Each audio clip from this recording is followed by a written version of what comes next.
Hello everyone. तो हम देख रहे थे समुच्चय सेट्स, जिसका हमने पार्ट 1, पार्ट 2, पार्ट 3 देख लिया है। अब हमें पार्ट 4 देखना है। तो चलिए फिर हम अपनी क्लास को स्टार्ट करते हैं। हमने पिछली क्लास कहाँ पे एंड किया था? तो हम पिछली क्लास पे देख रहे थे समुच्चय के प्रकार, टाइप्स ऑफ सेट्स, जिसके अंतर्गत हमने क्या क्या देखा था। तो हमने देखा था रिक्त समुच्चय क्या होता है, नल सेट जिसको हम बोलते हैं, एम्प्टी सेट बोलते हैं, नल सेट बोलते हैं, हम एम्प्टी सेट बोलते हैं। फिर हमने देखा कि परिमित समुच्चय क्या होता है, जिसको हम फाइनाइट बोलते हैं। अपरिमित समुच्चय क्या होता है, जिसको हम इनफाइनाइट बोलते हैं। और उसके बाद हमने ये देखा था समान सेट क्या होता है, बराबर समुच्चय क्या होता है, जिसको हम इक्वल सेट के नाम से जानते हैं। साथ में हमने उप समुच्चय भी देखा था, हमने सब सेट भी देखा था, परिभाषाएं सभी की हमने देख ली थी, और हमने समझा भी था कि क्या होता है क्या नहीं होता है। तो चलिए फिर हम प्रकार को ही आगे बढ़ाएंगे और कुछ क्वेश्चंस भी आज की क्लास में हम सॉल्व करेंगे। फिर हम स्टार्ट करते हैं। यदि हम प्रकार की बात करें तो अन्य प्रकार माना जाता है समुच्चय का उचित उपसमुच्चय। क्या माना जाता है? उचित उपसमुच्चय, जिसको हम इंग्लिश में बोलते हैं प्रॉपर सबसेट। प्रॉपर सबसेट को समझने के लिए हम एक एग्जाम्पल के माध्यम से इसको समझने की कोशिश करते हैं। ठीक, यदि हमने लिखा कि a equals to 1 2 3, a equals to 1 2 और 3, अब इसका हमें उचित उपसमुच्चय बनाना है। तो उचित उपसमुच्चय इसका क्या क्या होगा? तो सभी समुच्चयों का उपसमुच्चय क्या होता है? तो उपसमुच्चय उसका एम्प्टी सेट होता है, रिक्त समुच्चय होता है, सभी में होता है। ठीक है, फिर उसके बाद में क्या है? 1 हो गया, 2 हो गया, 1 है, 2 है, और क्या है? 3 है, और क्या है? 1 2 है, 1 2, फिर उसके बाद 2 3, फिर उसके बाद में 1 3, 1 3, और एक और है जो कि है 1 2 3, 1 2 3, लेकिन ये है अलग, ये है अलग। ये हमने क्या लिखा? ये हमने लिख दिया उपसमुच्चय। किसका उपसमुच्चय है ये? तो ए का समुच्चय, ए का ये सभी क्या है? तो ये सभी उपसमुच्चय है क्या? जी हाँ, बिल्कुल है। अब हम इनको क्या कहेंगे? इनको हम कहेंगे उचित उपसमुच्चय। क्या कहते हैं हम? उचित उपसमुच्चय। ये इसका अर्थ क्या हुआ? इसका अर्थ ये हुआ जितने भी अवयव समुच्चय में है, समुच्चय ए में है, समुच्चय ए में है, तो इनके जितने अवयव हैं, किसके? तो ये जो हमने लिखा है, ये जो हमने लिखा, ठीक है, उचित उपसमुच्चय मैं आपको यहाँ पे समझा बस रही हूँ। क्लियर है कि इसके जितने अवयव हैं कहाँ से आए हैं? ए से ही आए हैं, है ना, समुच्चय ए से ही आए हैं। यानी कि इनके अवयव किससे मिलते हैं? इससे मिलते हैं। ठीक, तो ये क्या बोलेंगे हम? ये उचित उपसमुच्चय है। क्या है? उचित उपसमुच्चय है। यहाँ पे यदि हम बात करें कि 1 2 3 क्या है, ये भी तो उपसमुच्चय हुआ, है ना। यानी कि हम मान करके चले इसके प्रत्येक अवयव किस में मिलते हैं? ए में मिलते हैं, बिल्कुल। लेकिन जहां कहीं भी ये बराबर वाली स्थिति हो गई, 1 2 3, यहाँ पे भी 1 2 3, तो इसको क्या कहा जाता है? तो ये उचित उपसमुच्चय नहीं है, उचित उपसमुच्चय नहीं है। ध्यान देना आप लोग, यह उचित उपसमुच्चय नहीं है। It is not a proper subset. तो फिर ये क्या है? इसको हम नाम दे देते हैं इम्प्रॉपर सबसेट। Improper subset. कब हम इम्प्रॉपर सबसेट बोलते हैं? कब हम उचित उपसमुच्चय नहीं है बोलते हैं? अनुचित उपसमुच्चय हम यदि बोल सकते हैं उसको, तब बोलते हैं जब यहाँ पे, और यानी कि जो हमारा प्रश्न है और उत्तर दोनों एक जैसा है। बस इतना आप लोग यदि समझ गए कि यानी कि हमने जब उपसमुच्चय बनाया तो उपसमुच्चय के प्रत्येक अवयव जब हम देख रहे हैं कि समुच्चय ए में है, तो ऐसी स्थिति को हम कहते हैं कि वो उचित उपसमुच्चय नहीं है। तब ऐसी कंडीशन को we can say that is not a proper subset, और in short we can say improper subset।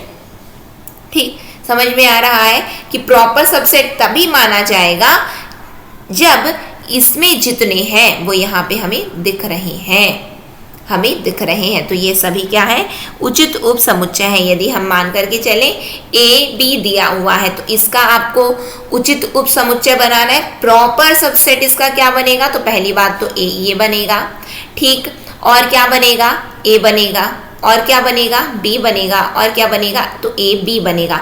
लेकिन इसमें का उचित उप समुच्चय कितना है, तो उचित केवल और केवल इतना है, और ये क्या है, अनुचित उप समुच्चय या फिर हम इम्प्रॉपर बोलते हैं। क्यों, क्योंकि बराबर की स्थिति वाले को इम्प्रॉपर कहा जाता है, और जो एक कम रहते हैं तो उनको क्या कहेंगे, तो उनको हम उचित कहेंगे, प्रॉपर बोलते हैं, उचित उप समुच्चय कहते हैं। ठीक है, समझ में आ रहा है, उचित उप समुच्चय प्रॉपर सबसेट है। ये क्लियर है।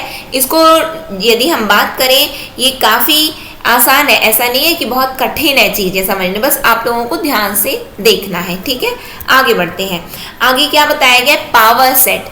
पावर सेट क्या होता है, जिसको हम बोलते हैं घात समुच्चय। क्या बोलते हैं, घात समुच्चय। ये घात समुच्चय क्या होता है, तो घात समुच्चय होता है कि किसी समुच्चय के सभी उप समुच्चयों का समुच्चय उसका घात समुच्चय हुआ।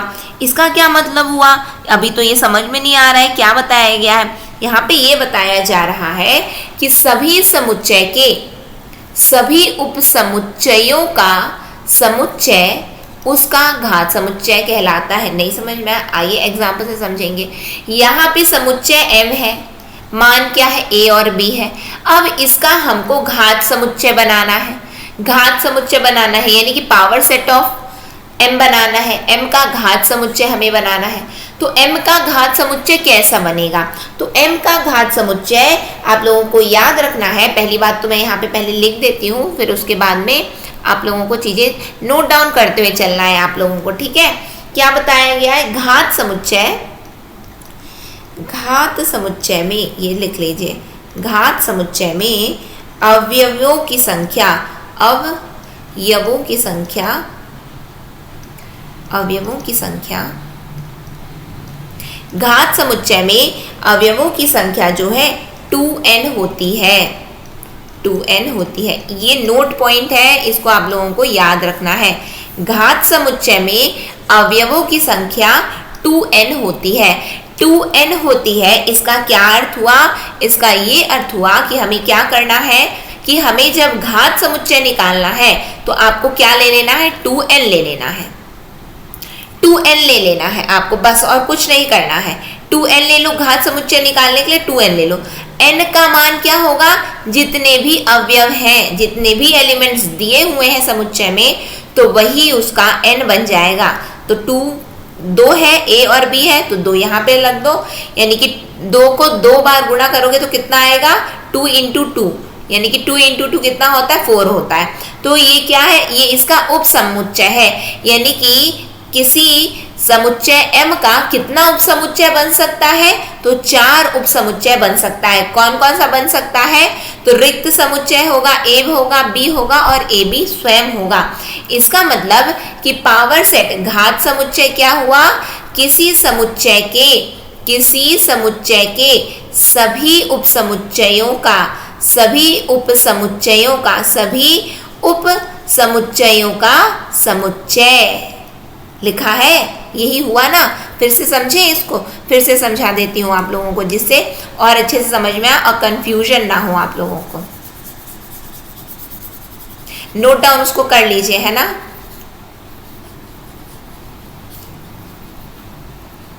ये जो लिखा हुआ है बॉक्स में, उसको पहले आप लोग नोट डाउन कर लीजिए। अब देखो क्या बोला गया है, किसी समुच्चय के, तो किसी समुच्चय मतलब m का मान क्या, a और b, किसी समुच्चय के सभी उपसमुच्चय, तो इसका उपसमुच्चय क्या है, इसका उपसमुच्चय है रिक्त समुच्चय।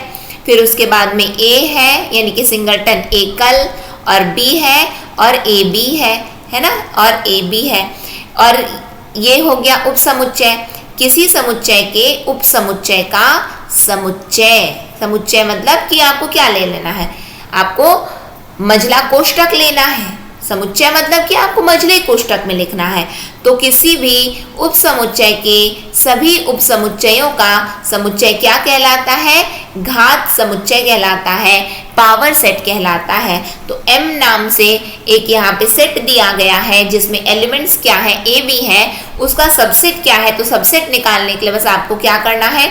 2n ले लेना। n क्या है? नंबर ऑफ एलिमेंट्स, यानी कि अवयवों की संख्या। अवयव कितने हैं? तो 2 हैं, तो 2 लिख लीजिए। 3 होते तो 3 लिख लेते हैं हम लोग, यानी कि 4। तो कुल उपसमुच्चय यहाँ पे कितने बनेंगे? तो 4 बनेंगे।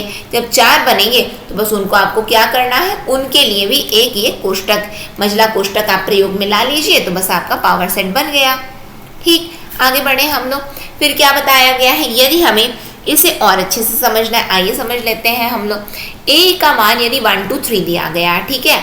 अब आपसे बोला जा रहा है कि आप पावर सेट ऑफ a निकालो। आप पावर सेट ऑफ a निकालो। सबसे पहले पावर सेट ऑफ a निकालने के लिए रूल क्या है? 2n का रूल। 2n क्या है? अवयव। n क्या है? अवयवों की संख्या, एलिमेंट्स की संख्या। यहाँ पे कितनी है? यानी कि यहाँ पे कितना आ जाएगा? 8 आ जाएगा, यानी कि 8 क्या बनने वाले हैं? उपसमुच्चय बनने वाले हैं। तो कौन कौन से? पहली बात तो हम पहले उपसमुच्चय बना लें क्या? आइए पहले उपसमुच्चय बना लेते हैं। तो यहाँ पे पहले रिक्त समुच्चय हुआ, फिर 1 होगा, फिर 2 होगा, फिर 3 होगा। ठीक, और क्या होगा? 1 2 होगा, फिर 2 3 होगा। सब में कॉमा कॉमा रोस्टर फॉर्म पता है ना, याद है? तो वैसे ही लिखना है, ये होगा। और लास्ट में 1 2 3 ये हो गया। कितना हुआ? 8 हो रहा है क्या? 8 आना चाहिए। 1 2 3 4 5 6 7 8 बिल्कुल आ गया। अब इनको आप एक मझले कोष्ठक में रख दो तो बस आपका PA निकल गया, यानी कि पावर सेट ऑफ A निकल गया। क्या करना है? किसी समुच्चय के सभी उपसमुच्चय का समुच्चय क्या कहलाता है? घात समुच्चय कहलाता है। ठीक है।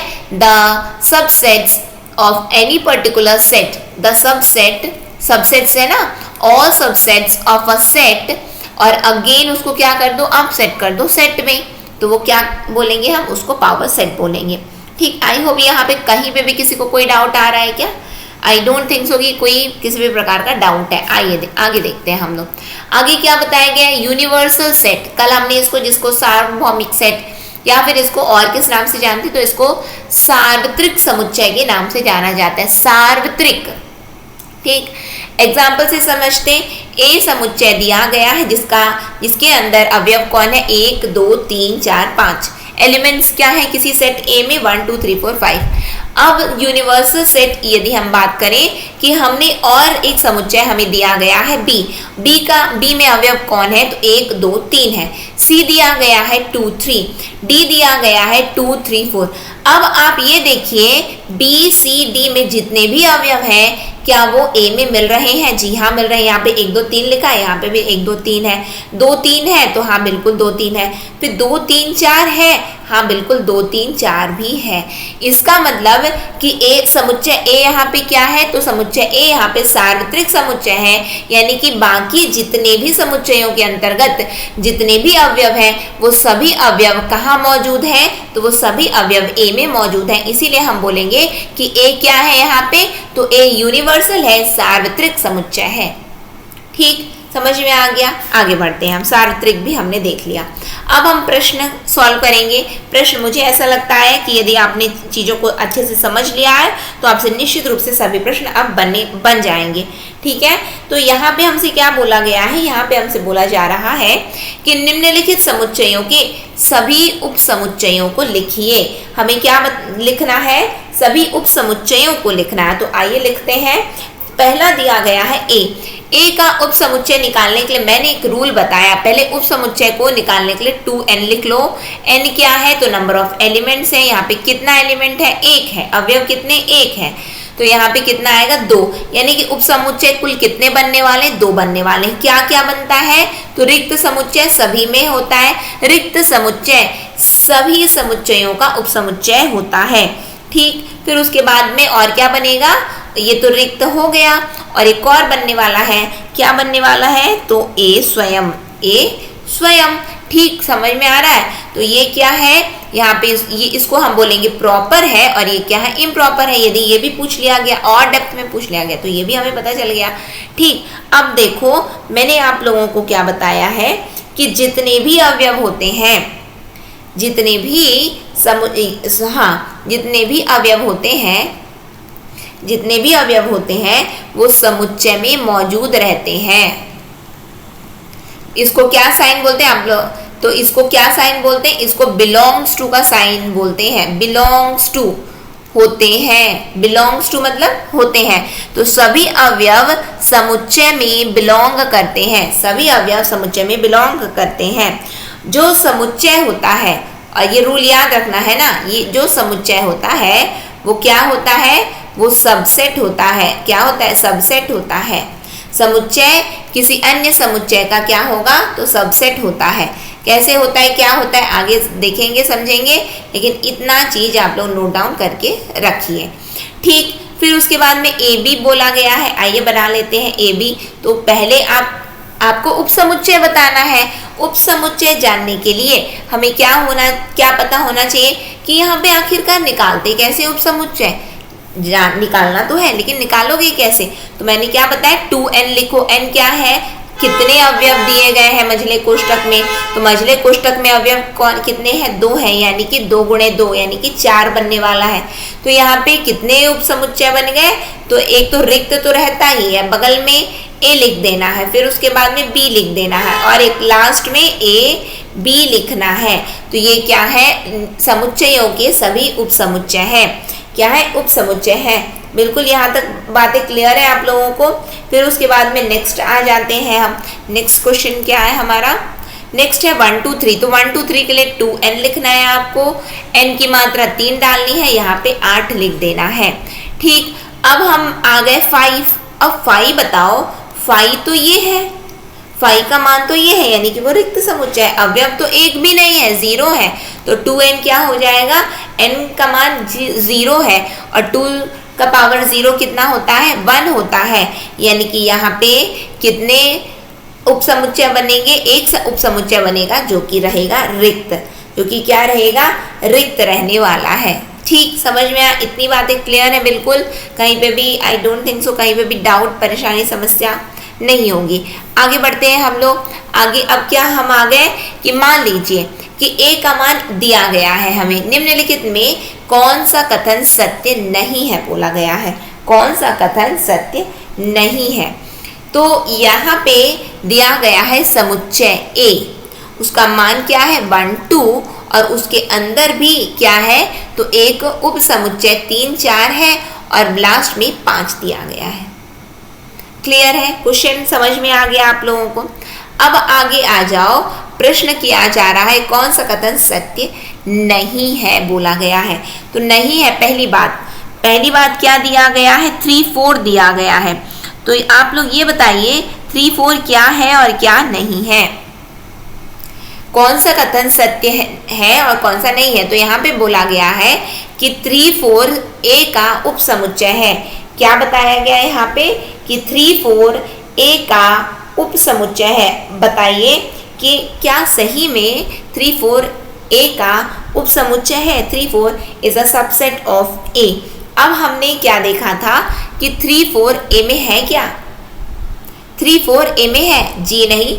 ये क्या है, किसी भी मझले कोष्ठक के अंतर्गत ये जो लिखाते हैं इनको हम क्या बोलेंगे, इनको हम अवयव बोलते हैं। क्या बोलते हैं, अवयव बोलते हैं। इनको हम एलिमेंट्स बोलते हैं, एलिमेंट्स बोलते हैं। ठीक, इसको सम्मिलित रूप में क्या कहा जाता है, तो यह एक स्वयं में समुच्चय है। क्या है, स्वयं एक समुच्चय है, किंतु इसके अंतर्गत क्या आते हैं, इसके अंदर अवयव एलिमेंट्स आते हैं।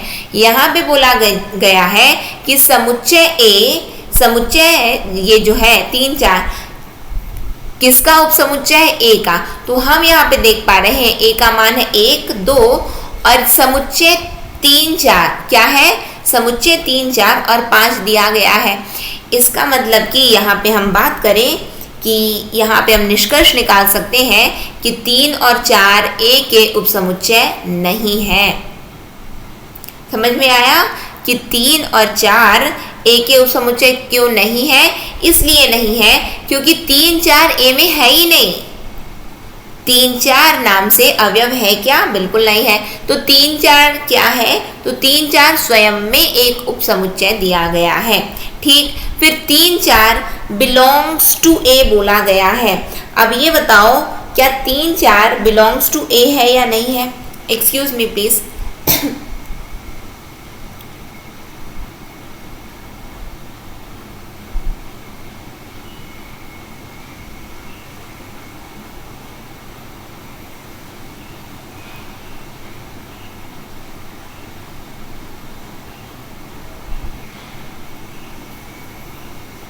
Excuse me.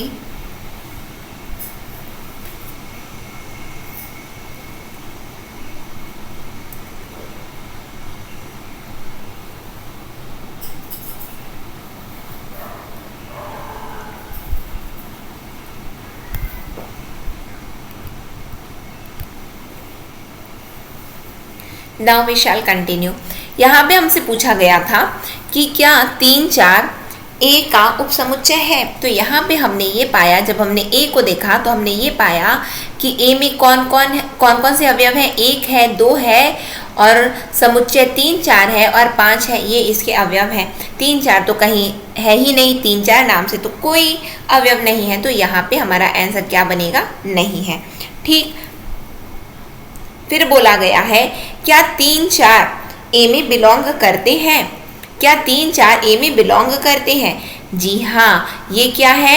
ये है ये अवयव है। ये क्या है? मैंने आपको क्या बताया? जस्ट इसीलिए मैंने आपको एक रूल बताया। कौन सा रूल बताया? ये अवयव जो है बिलोंग करते हैं किसी समुच्चय में। अवयव समुच्चय में रहते हैं। रहते हैं क्या? जी हाँ। समुच्चय में क्या है? अवयव ही तो है, और कुछ है क्या? नहीं। ये देखो क्या बोला गया? 3 4 अवयव। 3 4 अवयव क्या ए में बिलोंग करता है? जी हाँ, 3 4 अवयव ये रहा, ए में बिलोंग करता है। अब यहाँ पे बोला जा रहा है 3 4 ये क्या है? ये अवयव है। अब यहाँ पे अवयव है, क्या ये समुच्चय? अब ये क्या पूछा जा रहा है आपसे? 3 4 स्वयं में एक क्या है? तो अवयव है। और ये क्या है? समुच्चय। ये क्या है? समुच्चय। तो यानी कि ये वाला समुच्चय क्या ए का उपसमुच्चय है?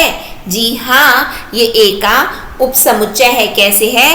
क्योंकि ये 3 4 इसमें मौजूद है।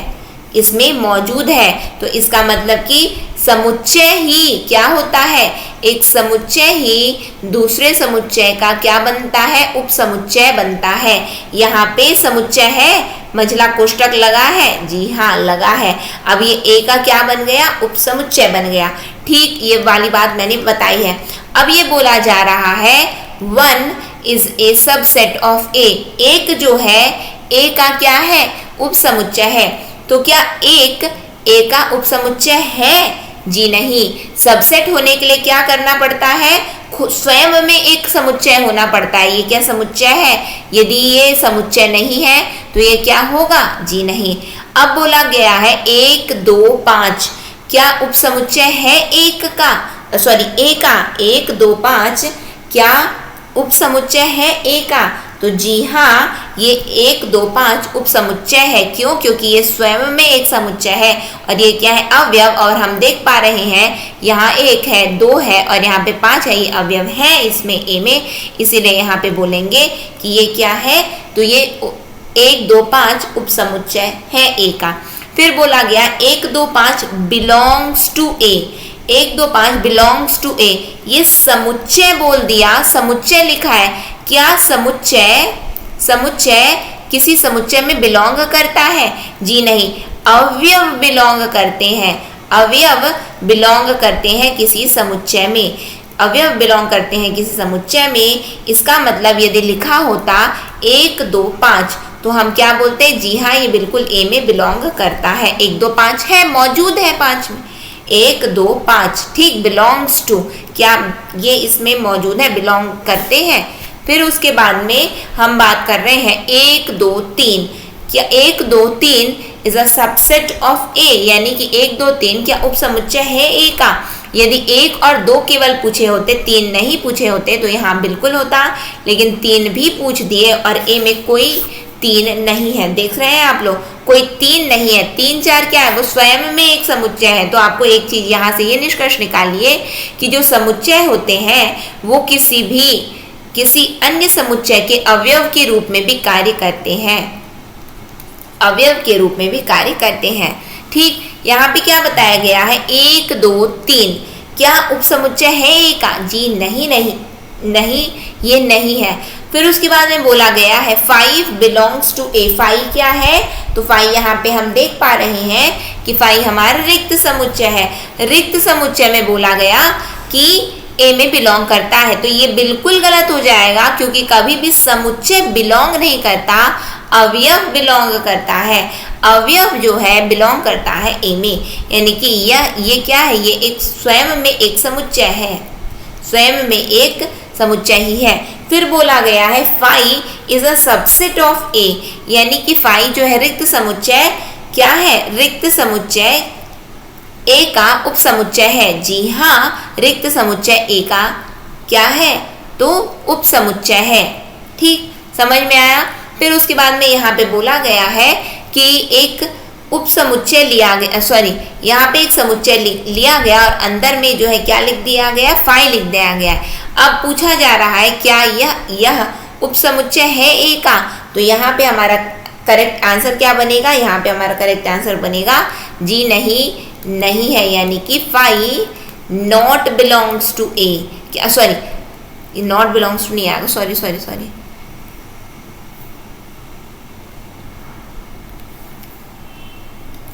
सबसेट से कहाँ से हम वहाँ पे पहुँच गए हैं ना, बिलोंग में नहीं जानेंगे। यानी कि जो 5 है हमारा, ये ए का क्या नहीं है, ये ए का सबसेट नहीं है। 5 जो है कैसा 5? उपसमुच्चय के अंदर रखा गया है वो। ठीक, और हमेशा आपको याद रखना है कि समुच्चय कब कैसी स्थिति में उपसमुच्चय कहलाएंगे? जब समुच्चय स्वयं